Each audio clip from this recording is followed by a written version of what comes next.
We are naturally very creative and curious people, and we have connected with the landscape here in a way that's probably a little different than what people do in an everyday neighborhood.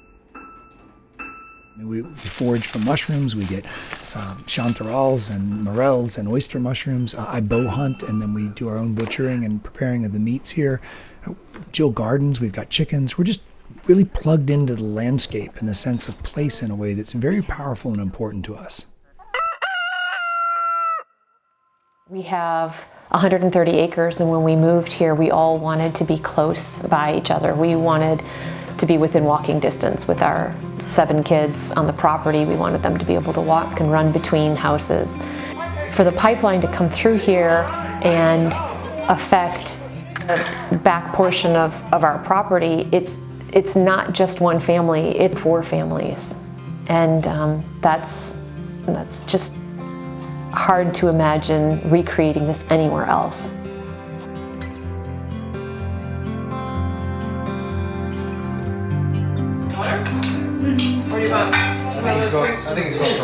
When I look out this window from my brother's house and imagine what we all dreamed of when we came here, why we came, why we built these homes, why we created this space for our kids, it breaks my heart that we are having to fight this way to just preserve that for our family, for our children.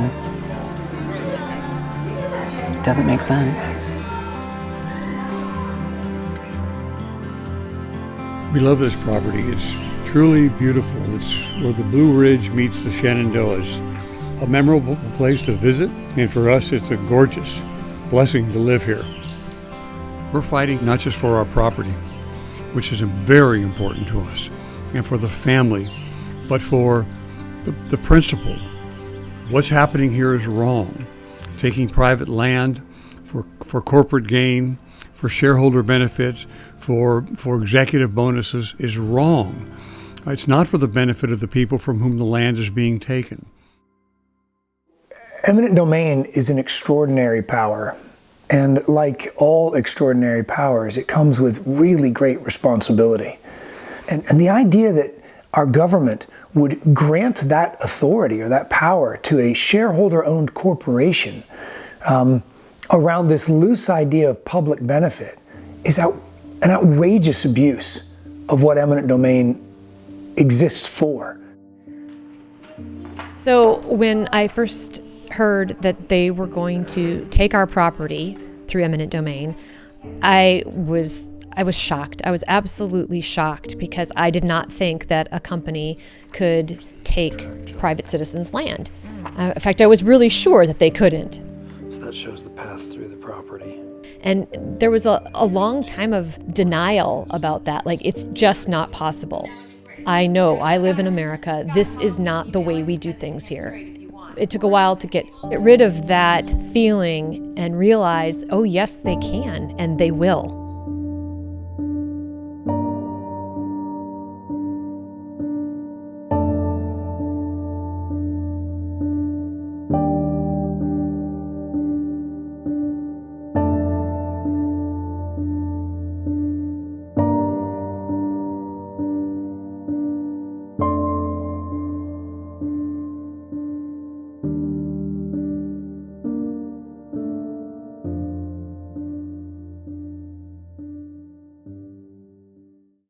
So in 2013, we bought this 100-acre parcel, and to begin working on this project, we call the Spruce Creek Resort and Market.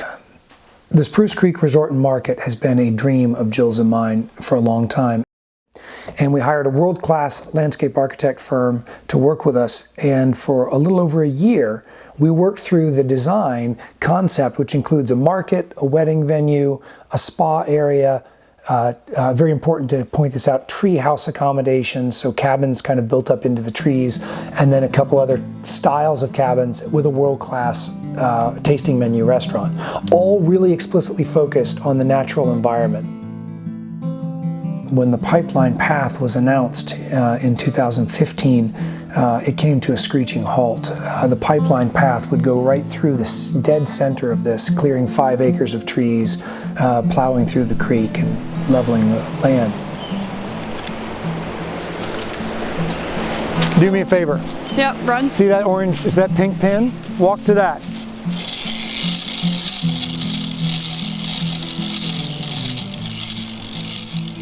This is 75 feet from where Sophie's standing at that pin, the center line of the pipeline. That's where they would cross the creek. And this is the clear cut for the width of the pipeline.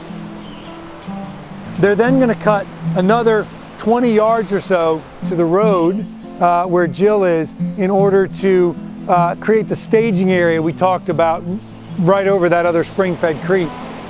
And all the trees in that stretch will be gone. All of the ground graded and leveled in order to lay the pipe through the center and have the equipment have its space. And they say when they're done, they'll plant grass and it'll all go back to normal. But what grass? There's no grass here. There are 50, 75, 100-year-old trees. How will it go back to normal?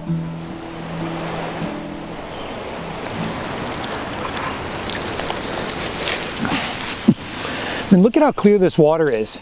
And it's this clear because it comes from a spring just 50 yards up that way. And you know, this is exactly the spot where they expect to clear all the trees and level the ground and turning it into a staging area so they can wet cut across the Spruce Creek, the bigger creek behind me.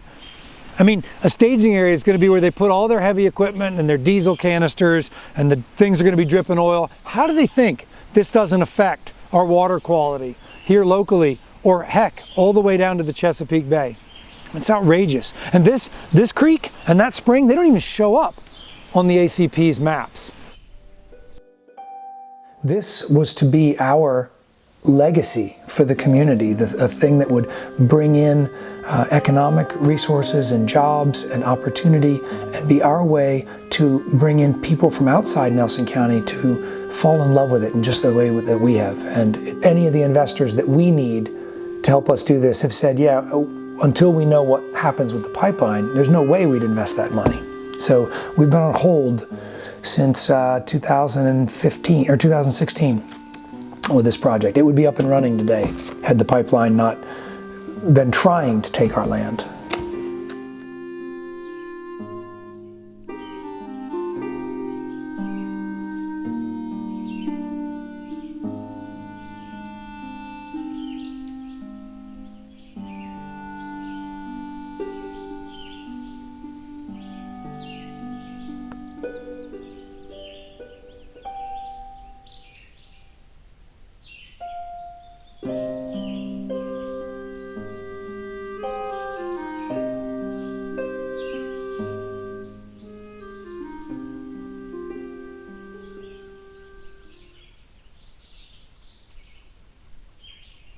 You know, for us, this pipeline isn't just hitting us once, it's cutting us twice. You know, the property that my dad and I bought is an investment to really build something really compelling and exciting and powerful for this community.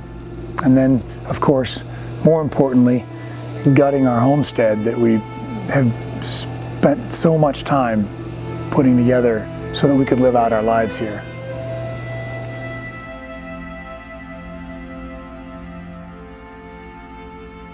The thing that blows my mind about this whole thing with eminent domain is people always say, well, you are fairly and justly compensated, but what is just compensation for something that's not for sale? There is no price that makes it worth us changing our whole plan for our future with 4 families. Where are we going to go? We don't even have there's no vision for what that looks like, and there's no amount of money that's worth it. And so we're not interested in selling at any price. There is no such thing as fair and just when you take my land from my family against our will. Leaving is not an option. We have built our entire life here, and we have never imagined being anywhere else, and we are not going to be forced off of our land. We are going to beat this pipeline.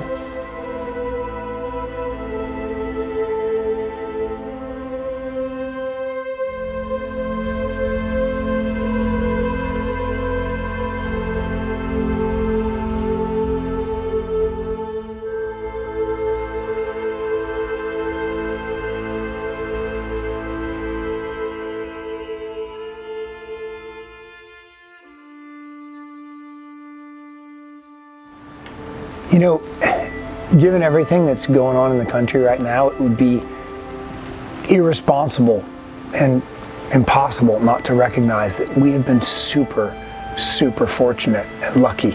And the fact is, the embarrassing fact is that this has been happening to people for decades. I mean, for my whole life. And we didn't do anything about it. I mean, the fact is we just didn't know.